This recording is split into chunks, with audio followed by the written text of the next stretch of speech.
So yan po, so magandang hapon at paggabi sa inyong lahat. Tayo po mga kapatid ay magpapatuloy sa ating pag-aaral. Tayo nga po ay nasa Kabanata 34 pa rin ng Aklat ng Isaiah.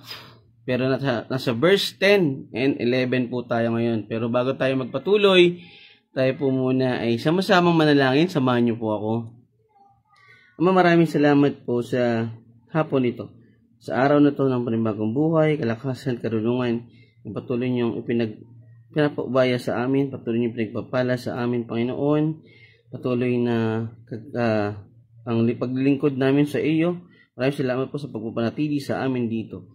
Gabayan niyo po ang pamilya ko, ang mga kapatid ko sa Touching Lives, at gabayan niyo po ang mga makakapanood pa ng aming live devotion na to. At ganun din po sa mga hindi pa nakakakilala sa iyo, sana po ay gamitin mo po kami patuloy upang ito ay maibahagi sa kanila ang iyong tunay na kalikasan, tunay na karakter, Panginoon. Ikaw po ang tunay na Panginoon. Ikaw po ang dapat namin papurihan.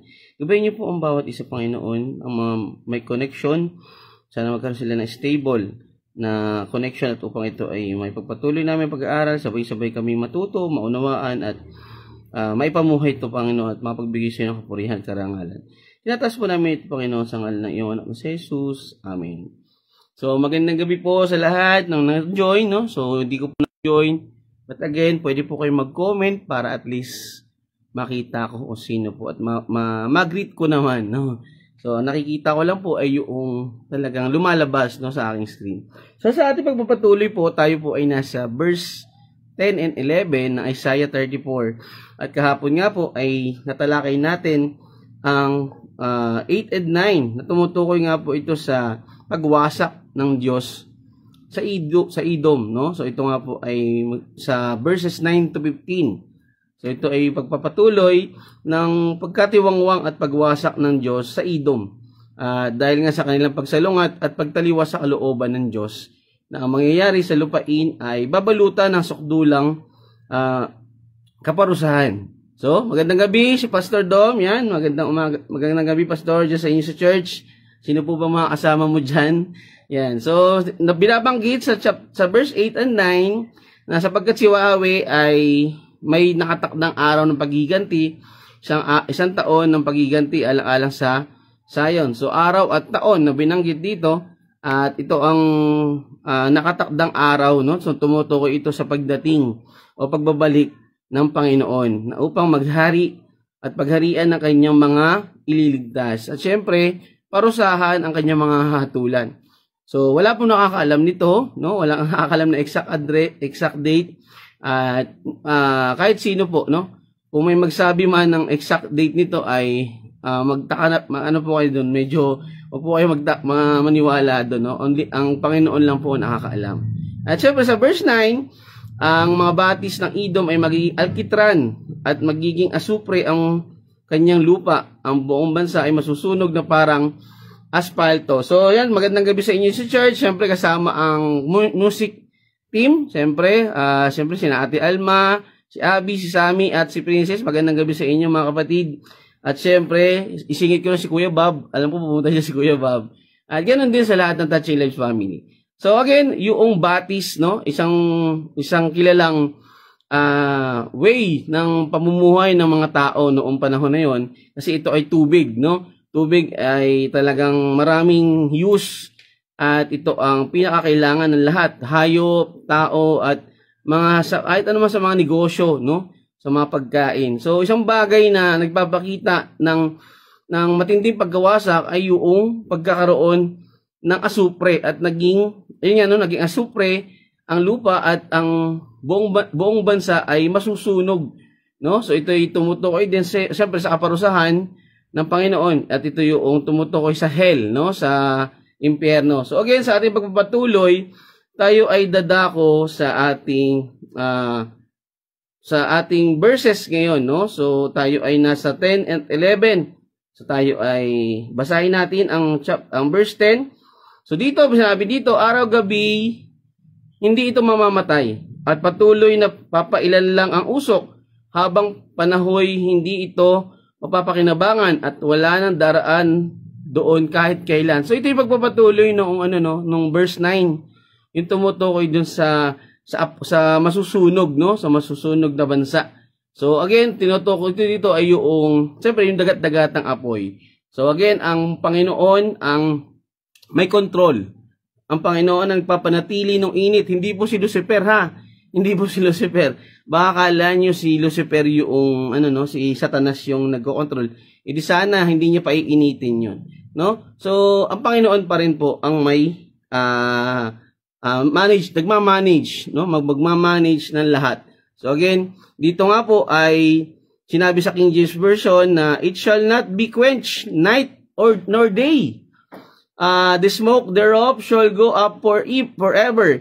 From generation to generation it shall lie waste, none shall pass through it forever and ever. So magandang gabi, Pastor Nanding. Yan. Laging present si Pastor Nanding. Yan ang gusto ko sa Pastor. Lagi mo ako sinasamahan.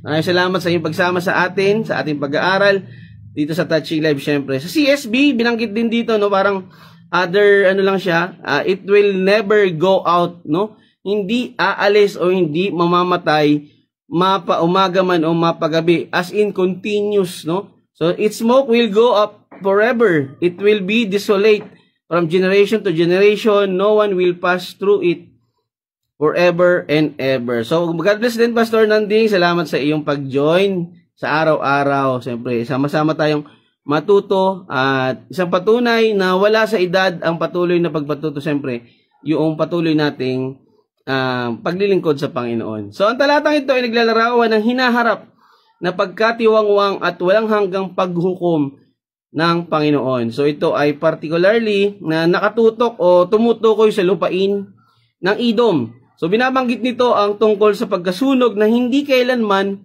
mapapatay o mamamatay, no? Ang usok nito ay patuloy na tumataas at isang lupain na mananatiling tigang at hindi matitirhan sa mga henerasyon, sa mga susunod pang mga henerasyon. Ang imaheng ito ay isang makapangyarihang representasyon ng puot ng Diyos. At ang mga kahinatnan ng kasalanan ay ito yung mga kahinatnan ng mga kasalanan at paghihimagsik. Yung kanilang mga pagsalungat, yung kanilang mga pagsuway at pagtalikod sa mga utos at salita ng Panginoon, ay ito yung magiging resulta. Ito yung magiging consequences, no? So, sa bawat ginagawa ng tao, lagi may consequences. Kung maganda yung ginawa mo, maganda yung consequences. Kung pangit, o mali, o masama, pangit din yung magiging, kumbaga yung magiging resulta. So, dito, nakikita natin yung pagpapatuloy ng pagkawasak ng Edom ng Panginoon ay isang bagay na nagpapahiwatig din sa kasalukuyan natin, no? Sa pangkalahatan. Hindi lang sa Edom ang tinutukoy nito kasi ito ay isang propesiyang mangyayari sa pagdating ng Panginoon. So narito ang isang mas detalyado, no? Detalyadong pag-aaral. So hindi ito mapapatay gabi o araw. So binibigyan diin ito ang patuloy or continuous, no? At hindi na maibabalik na kalikasan ng pagkasira. Bakit? Kasi nang mangyayari na, no?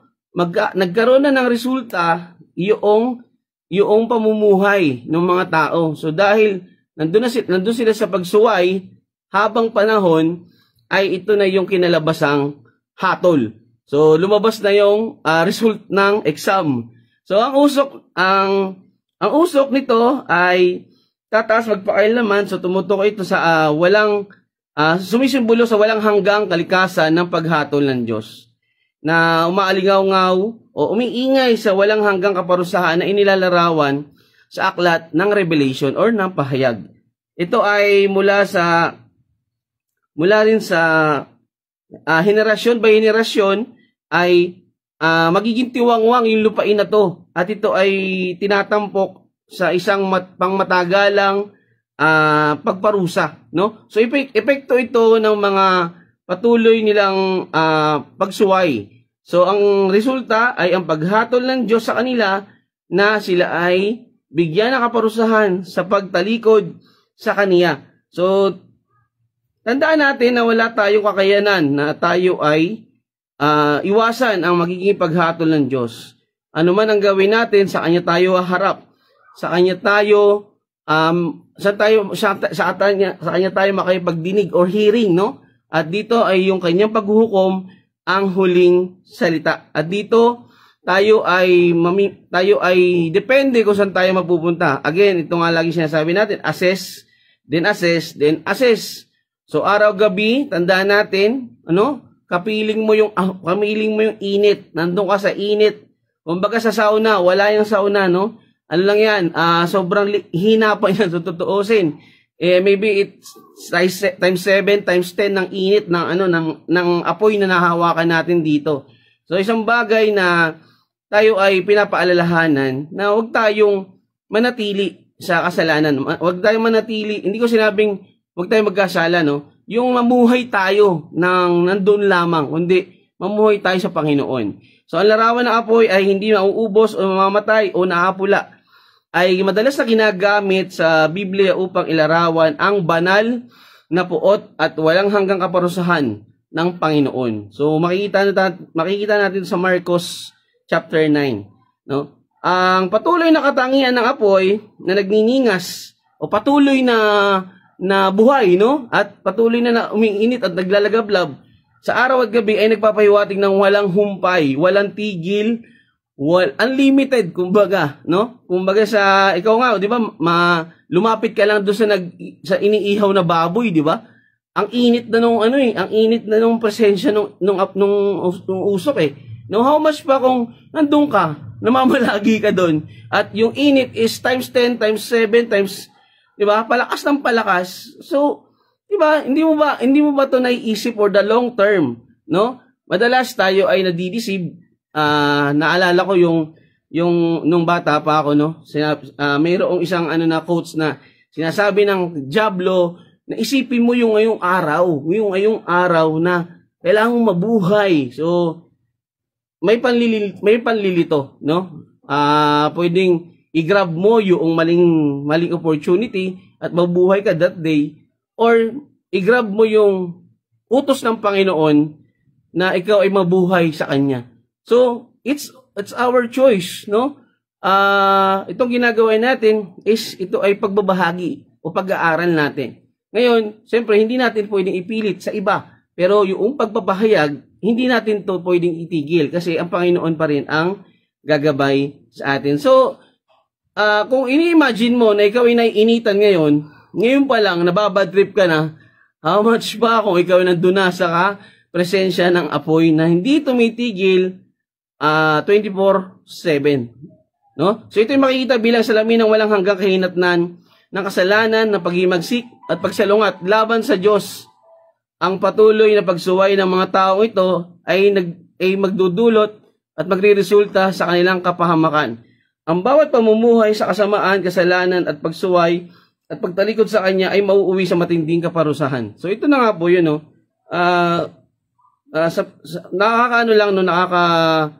Nakakalungkot lang isipin na marami pa rin namumuhay sa pagbabaliwala. Karamihan ng tao is namumuhay sa baliwala. Nabubuhay sila sa hindi pagbibigay importansya sa paalaala ng Biblia. Tandaan natin, ang parilalang ito ay patuloy na nagpapaalala sa atin na ang galit at puot na ibibigay ng Panginoon ay panghabang buhay. So again, dalawa, eternal life or yung mabuhay ka sa dagat-dagatang apoy. So tandaan natin, ang pagpapailan lang o tumataas na usok ay sumisimbolo sa walang hanggang kalikasan ng pagkawasak. So ang impyerno ay inahalin tulad sa nasusunog na sulfur, no? Na ang temperature ay makakapagtunaw ng sulfur. Nasa 160 to 600 degrees Celsius. Imagine yung boiling point ng tubig, 100. Doon pa lang, sobrang init na. Tapos dadagdagan ka pa ng 500 degrees Celsius. So imagine, no? Yun ba yung gusto mong maging buhay? So tandaan natin yung buhay ng mayaman na sa kanila, Lazarus. No? Hindi po ito kwento. Although ito ay nangyari, no? Lahat po ng nasa Bible is nangyari. no? At dito makikita natin na hindi tayo pinapaalalahanan upang tayo ay mabuhay sa gusto lang natin, no? Times 6 ng boiling point ng tubig. Diba? Kasi boiling point ng tubig is 100 eh. Eh gaano kainit yun? No? Eh makita mo na nga lang yung asawa mo, may itang ulo, bad trip ka na, how much pa yung init na sa iyo. Diba? So, tingnan natin mga kapatid na hindi nagbibiro, no? Wala pong joke, no? Lahat po ito katotohanan na yung ating pilit nating inuunawa, samantala yung iba ay pilit na tinatanggihan, no? So, magpatuloy lang tayo kapatid, magpatuloy lang tayo sa ating paglilingkod sa Panginoon dahil tayo mismo, no? Sabi ko nga sa hindi nakakaintindi, is naiintindihan kita kasi hindi mo naiintindihan. Baka mas mainit pa talaga kasi consistent eh, no? Baka ito yung parusa ng Panginoon eh, na mas lalo kang parurusahan. Diba? Ilang degrees yung init ng ulo ng asawa mo, tapos gugustuhin mo ba bang mapunta sa dagat-dagat ng apoy, no? So yun nga po na yung kwento ni Lazarus, isingit ko lang saglit. Isang bagay lamang na mas lalo nagpatindi ng paniniwala ko, no? Sa kalooban ng Panginoon. Imagine mo si Lazarus, ang tagal niyang tiniis yung sitwasyon niya, samantala yung mayaman, nagpakasasa, namuhay ng marangya, sa buhay pagkamayaman, no? Naghihintay lang si Lazarus ng mga matitira, na pagkain, ng mga laglag, tapos alam mo yung sobrang maaawa ka. Pero, di ba, sino kinalugdan ng Panginoon? Si Lazarus, no? Bakit? Dahil wala siyang ibang inaasahan kundi ang Panginoon eh. Samantala yung mayaman, wala na siyang inaasahan kasi kampante na siya. O pero noong huli, nasaan siya? Nandun siya sa apoy. Pinapakita na nandun siya sa mainit na lugar na nahihirap at nagmamakaawa siya kay Abraham. Pero si Lazarus, sa kabila ng kanyang pagtitiis, inaaliw siya doon sa lugar kung nasaan man siya ngayon. So tayo mga kapatid, huwag natin baliwalain tong kwentong ito. Nasa Bible po ito. Ibig sabihin ito po ay totoo, no? Ito po ay may pahiwatig sa atin, mayroong paalala sa atin, na huwag na nating gayahin pa ang naging buhay ng mga tao na sumalungat sa Panginoon. Yan. So, walang hanggang pagtaas ng usok ay nagsisilbing paalaala na hindi na maibabalik ang katangian ng banal at paghatol. Ang imahe ito ay nag-uugnay din sa pagkawasak ng Sodoma at Gomora. So, maalala natin, no? Matindi, talagang nilipol. At totally, lipol, no? At talagang ilan lang naligtas, yung pamilya ni Lot. Kaya lang yung asawa niya ay sumuway. Huwag kang lilingon, pero lumingon, ayon, naging asin. So, simple instruction, cannot follow, no? Sa totoo lang, dyan ako ilang beses kong instruction sa live ko. Pero, anong nangyari is talagang hindi sila makasunod, no? Ewan ko ba? Simpleng instruction, hindi natin masunod. Paano pa yung pagsunod sa Panginoon, no? Yan. So, again, habang panahon, ito ay mapapakinabangan. So, from generation to generation, so nagpapatuloy, mainit ang ulo, no? Di ba? Nagpapatuloy yung init, no? Ibig sabihin, ito'y tumutukoy sa mga sumusunod pang mga lahi, no? Mga namubuhay pang lahi na ito ay nagpapatuloy na paalaala. At ito ay nagpapaalala rin sa atin na ito ay mangyayari sa dulong panahon, sa pagdating ng Panginoon. Again, sinabing dito sa none shall pass through it forever and ever. So, wala nang daraan doon kahit kailan ang ganap na pag-abandona sa lupain, naglalarawan ng hindi na mapapakinabangan ang lugar. At ito ay pinapahayag at pagbibigay diin ng kabuuan ng paghatol ng Diyos. So ito ay umiingay sa kapalaran ng Edom, no? Again, ang tinutukoy po natin dito is ang Edom, pero ito po ay tumutukoy din sa lahat, no? Na siyang tiyak na nasa konteksto ng kabanatang ito, na kung saan ang lupain ay naging hindi na matitirhan at wala nang silbi, no? Wala nang presensya ng mga tao, tanging mga hayop na lang na ang maninirahan dito. So ang parirala ay nagsisilbi ring bilang isang prophetikong babala na naglalarawan ng pangwakas na kapalaran ng mga sumasalungat sa Diyos. So saan tayo maninirahan? Saan ka maninirahan kung ikaw patuloy na sumasalungat sa Panginoon? Doon sa mainit na lugar. So wag mo nang hangarin kasi kung ngayon mainit pa lang, bad trip ka na, how much pa kung nandun ka na forever and ever. No? So ang kawalan ng mga panlalakbay ay nagpapahiwatig ng pagtatapos ng komersyo, komunidad at buhay na nagbibigay diin sa kalubaan ng banal na paghiganti, pagtigil at pagbagsak ng ekonomiya. So totally distraction talaga. No? Bilang sa ating sa ating spiritual, tayo ay patuloy na dapat lalim sa ating pagsunod sa Panginoon dahil ito yung mas magpapatibay ng ating relasyon sa Kanya. Dahil kung ikaw ay patuloy nawawala sa presensya ng Panginoon, isang bagay lamang ang iyong kahihinatnan at dulong resulta, kundi ang kaparusahan at kapahamakan, no? So kaya dapat manatili sa pagtitiyaga sa pananampalataya. Ang panahon natin na pag-aaral ay wag natin baliwalain. Ang pag-unawa sa walang hanggang kalikasan ng paghatol ng Diyos ay naghihikayat sa mga mananampalataya na patuloy tayo na mag-aral, magtiyaga at palalimin pa o mas patibayin pa ang ating pananampalataya. Batid na ang kanilang mga pagsisikap ay hindi o walang kabuluhan.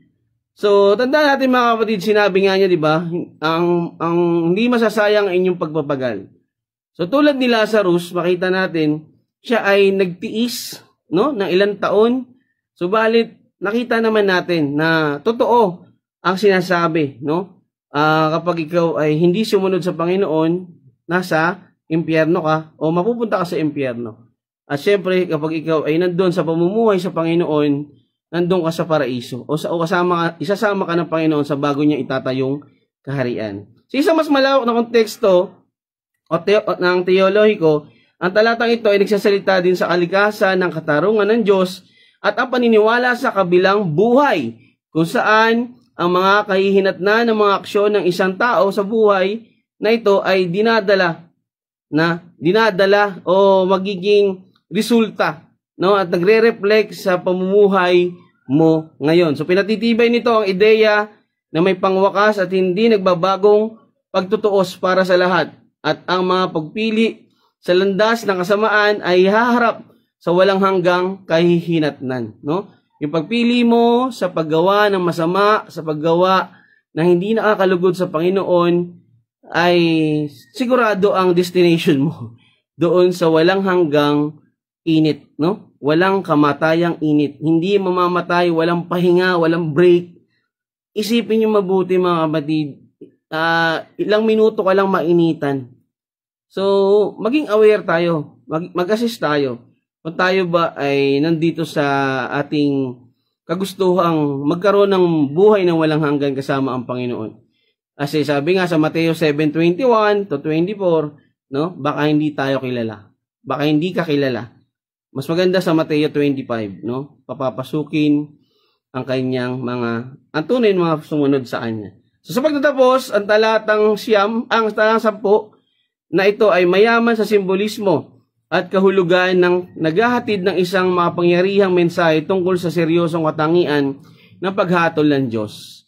At ang mga kahinatnan ng pagsuway sa kanyang kalooban, ito ay nagsisilbing isang matinding paalaala ng sukdulang otoridad at kapangyarihan ng Diyos. At ang pananatili ng mga kahinatnan ng mga naligaw sa landas ng katwiran, ito ay isang mayamang talata na nagbibigay diin sa walang hanggang kalikasan ng banal na hustisya at nagsisilbing babala sa lahat na nagbabasa nito. Tayo yun, no? Mga kapatid, sa araw-araw natin pag-aaral, dapat natin mas lalong nauunawaan, mas tumitibay ang ating pagtitiwala sa Panginoon. Ang ating paniniwala, ang kanyang karakter, ang kanyang kalikasan ay hindi na dapat nawawala pa sa atin. Sa bawat sitwasyon na nangyayari sa atin, makita natin na ang Panginoon ang may kontrol ng lahat. no? So kung ito ay hindi pa rin malinaw sa atin, patuloy pa tayong mag-aral, patuloy pa tayong umasa at magtiwala sa Kanya. Huwag tayong umasa sa mga bagay na nawawala at namamatay. Sa Kanya lamang at wala nang iba. So, verse 11. Okay. Verse 11, ang mananahan dito'y mga kwago at mga uwak. Ang lupain ito'y lubusang wawasakin ni Yahweh at iiwang nakatiwangwang magpakailanman. Sa King James Version, but the cormorant and the bittern shall possess it, the owl also and the raven shall dwell in it, and he shall stretch out upon in the line of confusion, in the stones of emptiness. Sa CSB, ginamit dito yung eagle, owls, and the herons will possess it, and the long-eared owls and ravens will dwell there. The Lord will stretch out a measuring line and plumb line over her for her destruction and chaos. So, ang talatang ito ay nagpapahayag o makikita natin na tumutukoy sa haraping pagkatiwangwang ng Edom, no?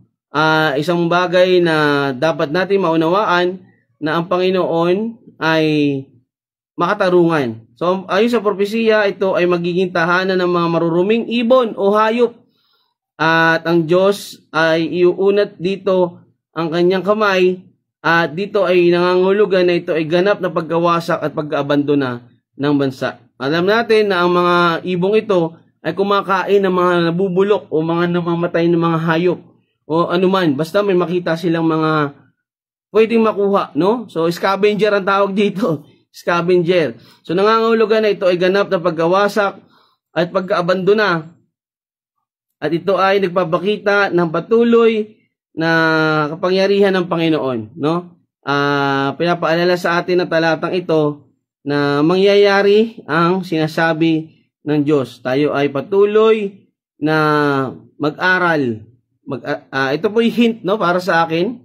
Isang bagay na pinagpapasalamat ko ay isang privilege na makilala ang Panginoon na tayo ay natuto sa kanyang mga aral. So, ang talata ay nagpapahayag ng pagkawasak at pag-abandona. Ang talata ay nag-iiwan ng imahe ng isang matingkad na larawan ng pagbabago ng Edom, no? From shining to ano nga ba yung pinakamagandang term nun is yung from liwanag naging madilim na sitwasyon. So, tiwangwang, isang lupain na mawawala ang kaningningan, mawawala ang mga naninirahan, at ang lupain na sasakupin na lang ng mga nilalang na tulad ng mga ibon, no? Tandaan natin, no, sa mga pelikula, kung aware kayo, usually sa mga nasirang lugar, ang mga naiiwan na lang mga buitre, no? Mga ibon, mga uwak, no? Bakit? Kasi tumitingin sila doon, baka sila may makain. Ito usual na nakikita ko sa mga pelikula. Hindi na sa mga pelikula, sa mga documentary, no? Na ang ibon ay suki pagdating sa ganitong senaryo, no? Pagkawasak, pagkaguho, o anumang may mga nasira, no? So, ang linya ng pagkalito at mga bato ng kawalan ng laman, ang pariralang ito ay tumutukoy sa pagiging masela ng paghatol ng Diyos. So, dito ay tumutukoy din sa kasangkapan ng mga tagapagtayo. Ngunit dito ginagamit ang mga ito upang sukatin ang pagkawasak at kaguluhan na dadalhin sa Edom. So, ang pagkalito at kawalan ng laman ay nagpapahiwatig ng kompletong kawalan ng kaayusan, tirahan at layunin. Makikita natin na yung tibay. Yung tibay ay sinusukatan dito kung gaano katibay yung binuong gusali o isang bahay. Ang simbolikong interpretasyon, ang imahe ng talatang ito ay hindi lamang tungkol sa literal na pagkawasak, kundi may simbolikong bigat din, no? So, kinakatawan nito ang mga kahinatnan ng paghihimagsik at pagsuway. So, dahil ito ay basis, no? Basis po ng Panginoon kung ano man ang ating mga ginawa at paano tayo namuhay kung tayo ba ay sumunod at sumuway sa Kanya, no? So, this is the basis, ang sukatan. Kung tayo ay sumalungat, ito ay naghihintay ng masusing ng paghatol ng Diyos according sa iyong naging buhay. At talata ay nagsisilbing babala tungkol sa kalagahan ng pamumuhay na nagpaparangal sa Diyos. So dalawa, no? So ang Edom, alala natin, sila ay sumasalungat sa Israel at ito ay nagpapakita rin ng pagsalungat sa Panginoon. At dito, ito yung kanilang kahihinatnan na mawawasak at masira ang kanilang lugar. So mananahan dito yung mga kwago at mga uwak. Ito ay tumutukoy sa parirala, no? Tumutukoy sa ang kwago at ng disyerto ay nagmamay-ari na nito. Kumbaga sila na yung parang caretaker o sila na yung mismong titira, no? Ito ay nagpapahiwatig ng pagkawasak at pag-abandona. Yun, mga abandoned places, no? Usually nakikita natin doon mga ibon, wak wak, mga ganun, mga usually at talagang ito ay simboliko na ginagamit upang ilarawan yung tiwangwang na siya, no? Wala na siyang silbi or abandoned places na nga. So sabi ni Pastor dito, ang mga kwago at taga ay ginagamit bilang simbolikong larawan para sa pagkatiwangwang at pagkawasak, no? Nasasapitin sa Edom. So ang mga kwago na kadalasang iniugnay sa mga guho at tiwangwang na lugar, so kumakatawan nga ito sa kawalan laman at kadiliman ng isang pinabayaang lupain. So abandoned talaga, no? So abandoned places, usually ito yung mga talagang naninirahan na doon, no? Kasi nga doon nga sila nagbabaka sakali na may makakain silang mga laman, no? Ang imang ito ay pare-pareho sa iba pang mga talata sa Biblia kung saan ang pagkatiwangwang ay nilalarawan sa pamagitan ng pagkakaroon ng mababangis na hayop. Ito ay natalakay din natin sa Isaiah chapter 13 at ang malalaking kwago at uwak ay mananahan dito, no? Ang mga kwago at uwak ay higit na binibigyan diin ang tema ng pagkatiwangwang. Abandoned place, no? Abandoned area. So, ang mga uwak tulad ng mga kwago ay mga scavenger. Alam niyo yung mga scavenger, 'di ba? Yung mga namumulot ng mga tira-tira, mga kalakal, no? So, dito naman ang pinupulot nila yung mga makakain nila o mapapakinabangan nila. Nakadalasang nauugnay sa kamatayan at pagkabulok. Ang kanilang presensya ay nangangulugang na ang Edom ay magiging isang lugar ng pagkasira o pagkatiwangwang na wala ng mga buhay na tao. Wala ng mga present ng tao. So sinabi ni Pastor, ibig sabihin wala ng mga taong posibleng namatay. Wala ng mga tao posibleng namatay na o dinala na sa Babylonia. So ito yung konteksto ng part na to, no? So ayan. Ang lupang ito ay lubusang wawasakin ni Yahweh. Ito ay pag-uunat ng kanyang mga kamay. Ito ay yung kanyang panukat na isang linya ng kaguluhan, isang panukat na linya ng isang kasangkapan na ginamit sa pagtatayo. Ngunit dito ay ginamit sa paglalarawan o paghahalintulad upang ipahiwatig ang tiyak na sadyang kalikasan ng paghatol ng Diyos. So ang panukat na linya, ito ay tumutukoy sa nagpapahiwatig na ang Diyos ay magdadala ng isang sigurado at makatarungang pagwawasak. Sigurado at makatarungang paghatol o paghuhukom. Na ito yung naging basehan siyempre sa naging way o pamumuhay ng mga taga-Edom. So ang konseptong ito ay binabanggit din para sa ating kapanahunan ngayon. Pinapaalalahanan tayo na tayo ay manumbalik sa Panginoon kung tayo ay patuloy na namumuhay sa kasalanan, namumuhay sa pagtalikod sa Kanya. So tulad ng Panaghoy chapter 2 verse 8, kung saan ang Diyos ay sumusukat para sa pagkawasak, ang paggamit ng isang panukat na linya ay nagpapahiwatig na ang paghatol ay hindi basta-basta kundi isang sadyang pinag-aralan, no? Ibig sabihin, ito ay sadyang gawa ng banal na katarungan. Kumbaga talagang may basis na ang Panginoon, no? Meron na siyang parameter, meron na siyang siya yung mas nakakaalam, no? Ito na yung kanyang plinano pa noon pang unang nilikha niya ang mundo.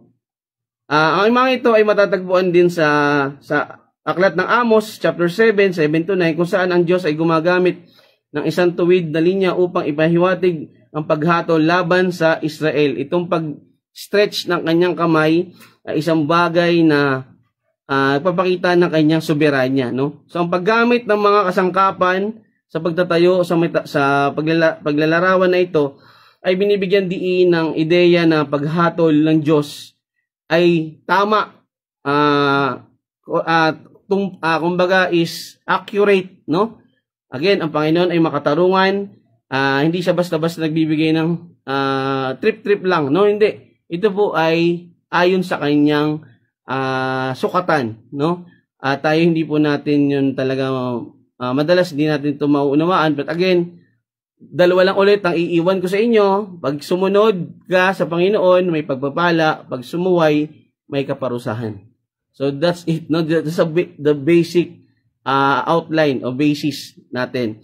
So dito, ang paggamit ng kasangkapang ito o pag kanyang pagsukat ay tumutukoy sa kanyang kapangyarihan na ito ay mabigyan ng tumpak at tamang pag-structure ng kanyang at kasangkapan na ginagamit sa pagtatayo o pagwawasak ng mga struktura, no? Kumbaga sa madaling salita, ito ay mga materyales o mga equipment na simple analogy. Ito yung gagamitin niya para wasakin o hatulan ang idom, no? So, tandaan natin, ang mga ibong ito ay kadalasang iniuugnay, ang mga uwak ay iniuugnay sa pagkatiwangwang, sa mga abandoned places, at dito sinasagisag nila ang ganap na pagkasira ng isang lugar. So, ang katulad ng mga ibong ito ay simbolo rin ng kawalan ng presensya ng tao. Isang bagay na nagpapakita ng isang madilim na sitwasyon ng isang bansa na tulad ng Edom. At hindi lang tayo ay patuloy na pinapalalahanan na sa kapanahunan natin ay wag na nating hangarin na tayo ay makasama sa ganitong sitwasyon. Ang kanilang presensya ay nagpapahiwatig ng isang lugar na hindi na matitirhan at ito ay tunay na pinabayaan na. So, tandaan natin, ang Panginoon ay nakabase sa ating naging pamumuhay. Ito ay patuloy nating unawain, patuloy nating alamin kung tayo ba ay patuloy na naglilingkod sa Kanya o baka tayo ay naglilingkod lang para sa ating mga sarili. So, tandaan, ang soberanya ng Diyos ay sa paghatol, ang paggamit niya ay isang panukat, no? Naglalarawan ng kanyang soberanong otoridad na hatulan ang mga bansa. Ang kanyang mga paghatol ay tumpak, no, accurate at may layunin. Again, hindi po yan trip-trip lang ng Panginoon, no?